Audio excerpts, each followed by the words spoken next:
Okay दोस्तों, अब सीखने के दो तरीके हैं। एक तो ये है कि स्टेप बाय स्टेप हम लेके चलें। इस टूल से ये होता है, इस टूल से ये होता है, फलाना होता है, ढिमाका होता है।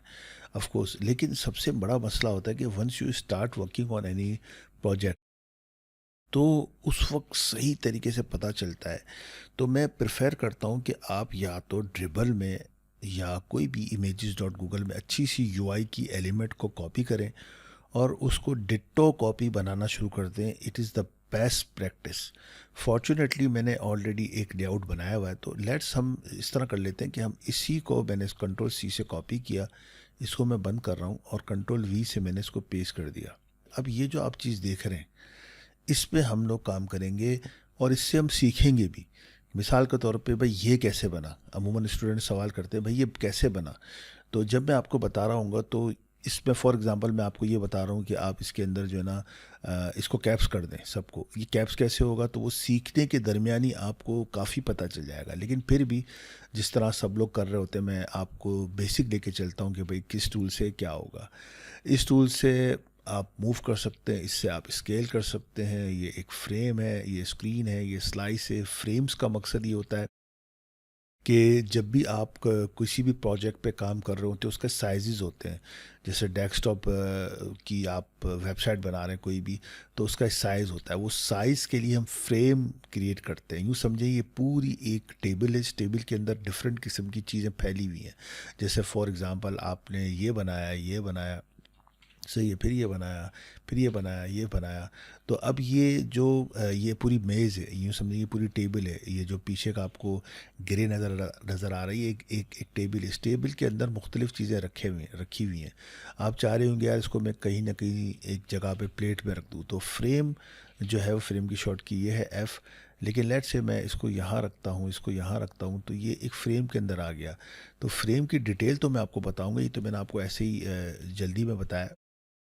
लेकिन एनीवेज, तो फ्रेम बहुत इम्पोर्टेंट रोल अदा करता है। इसके अंदर एक बहुत इम्पोर्टेंट चीज़ है जिसका नाम है ऑटो लेआउट। ओके, जिस पे हम काम करेंगे। अगर आपको ऑटो लेआउट आ गया तो समझो आपको 50% फिग्मा आ गया। ओके दोस्तों, अब उसके साथ साथ अगर हम देखें तो हमारे पास जो है वो सेक्शन है। सेक्शन बहुत ज़बरदस्त पावरफुल एक हमारे पास फीचर है, जिसके ज़रिए से हम सेक्शन कर लेते हैं। अपनी चीज़ एक बनाई हमने, एक लेआउट बनाया और उसके बाद हमने उसके ऑप्शंस बनाए, तो हमने उस पूरे को एक सेक्शन कर दिया ताकि हमें खुद समझने में आसानी हो। स्लाइस, ये मैं आपको अभी नहीं बता रहा, लेकिन थोड़ा सा बता देता हूँ कि अगर आप स्लाइस करके किसी स्पेसिफिक टुकड़े को एक्सपोर्ट या कुछ करना चाह रहे हैं तो you can do it, but it's not important for now.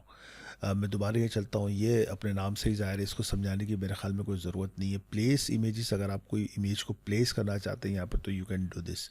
और ये पेन टूल है, इसके अंदर दूसरा टूल पेंसिल टूल है। ओके, अगर आप एडोबी इलस्ट्रेटर के यूज़र हैं तो आपको पता होगा कि पेन टूल क्या है।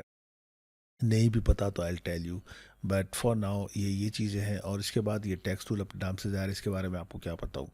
फिर हमारे पास ये एक फीचर जिसके अंदर तीन टैब्स हैं, कंपोनेंट्स का, एक प्लगइन्स का और एक विजिट का है। ये तीन प्लगइन्स हैं। देखिए ये प्लगइन्स इसलिए दिखा रहा है कि अभी भी मैं जो कॉपी और पेस्ट किया था तो उसके अंदर कुछ कंपोनेंट्स है, तो ये आपको दिखा रहा है। जैसे ये एक कंपोनेंट है, तो मैं इसको अगर यहाँ लेके आऊँ तो ये मैंने कुछ टाइपो फॉन्ट्स अपने पास सेव करके रखे थे, उसके कंपोनेंट बनाए थे ताकि मैं मुख्तलिफ़ प्रोजेक्ट्स के अंदर इसको यूज़ कर सकूँ। ओके, और उसके बाद फिर हमारे पास ये हैंड टूल है। ऑफ कोर्स इसको बताने की ज़रूरत नहीं है। और ये जो आखिर के अंदर कमेंट्स टूल है, ये बहुत इंपॉर्टेंट है। अगर आप किसी के साथ काम कर रहे हैं और वो आपको, जैसे मिसाल के तौर पे आपको ये कह सकता है कि प्लीज़ इसके अंदर प्लीज़ चेंज, इसके पहले हम ऐड का निशान लगाएंगे, और जिसको आप मुखातिब करना चाह रहे हैं, प्लीज़ चेंज द कलर, और आपने इसको क्लिक कर दिया। इसकी डिटेल भी मैं आपको इंशाल्लाह अभी बताऊंगा, लेकिन फॉर नाउ यूँ समझें, और शिफ्ट सी से ये कमेंट्स हाइड हो जाते हैं। लेकिन एनीवेज, इस वक्त हम चलते हैं बेसिक के ऊपर। Let's start with this one. तो नेक्स्ट वीडियो के अंदर हम स्टेप बाय स्टेप एक एक चीज़ को लेके चलेंगे कि हम इसको किस तरह बनाएं, ये किस तरह बनाएं, बटन किस तरह बनाएं। अब चूँकि बटन के अंदर ऑटो लेआउट मौजूद है, तो जब मैं आपको ये बटन सिखा रहा हूँ तो ऑटो लेआउट आप खुद ब खुद सीखेंगे। ये एक बेस्ट तरीका है, प्रैक्टिस भी होती रहेगी आपकी, और साथ साथ आप माशाल्लाह सीखेंगे भी। आप ये देखिए, इस पर मैंने बड़ी मेहनत की है। And you can see it. और फिर इसको हम प्रोटोटाइप भी बनाएंगे, हम देखेंगे कि अगर हम अपने क्लाइंट को भेजना चाह रहे हैं तो कैसे भेजें। हम हो सकता है कुछ मूवमेंट भी करें, कुछ इसके अंदर हम लोग एक खूबसूरत सी एनिमेशन टाइप भी कर दें। ओके दोस्तों, तो हम इंशाल्लाह फिर इस तरह लेके चलेंगे। नेक्स्ट वीडियो में मैं आपको और भी चीज़ें बताऊंगा। ओके दोस्तों, thank you so much for watching this video. अस्सलाम वालेकुम।